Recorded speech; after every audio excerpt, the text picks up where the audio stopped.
हाय, hello, नमस्कार. तर बघा इथे सकाळची सुरुवात होते. म्हणजे आपण जे रात्रीचे भांडे घासून ठेवलेले असते ते व्यवस्थित आधी लावून घ्यावं लागतात. तर बघा मी रात्रीच भांडे घासते. मी कधीच रात्री खरकटी भांडी ठेवत नाही. पण एखाद दिवशी उशीर झाला किंवा कुठं बाहेर जायचं असलं तर मग राहून जातात.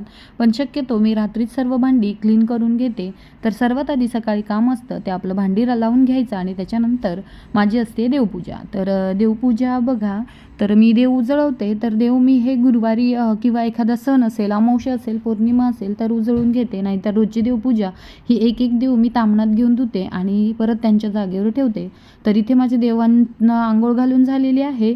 तर सर्व देवांना मी अशा प्रकारे फुलं वाहून घेते. तर थंडी आहे, थंडीमध्ये भरपूर फुलं अशी मिळतात आणि त्याच्यामुळे आपली देवपूजा ही छान होते. तर रोजची देवपूजा मी काही रोज वस्त्र बदलत नाही, कारण खूप सारे देव आहेत तर तेवढे काढावं लागतात.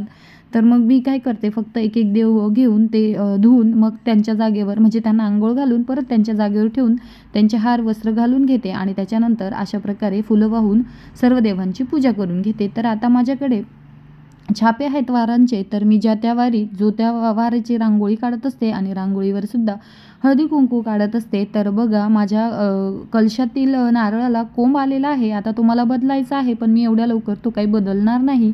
थोडा अजून मोठा झाला तर तो छान दिसतो. जोपर्यंत आपल्याला नारळाची काळजी घेता येते तोपर्यंत तो नारळ बदलला नाही तरीही चालतो.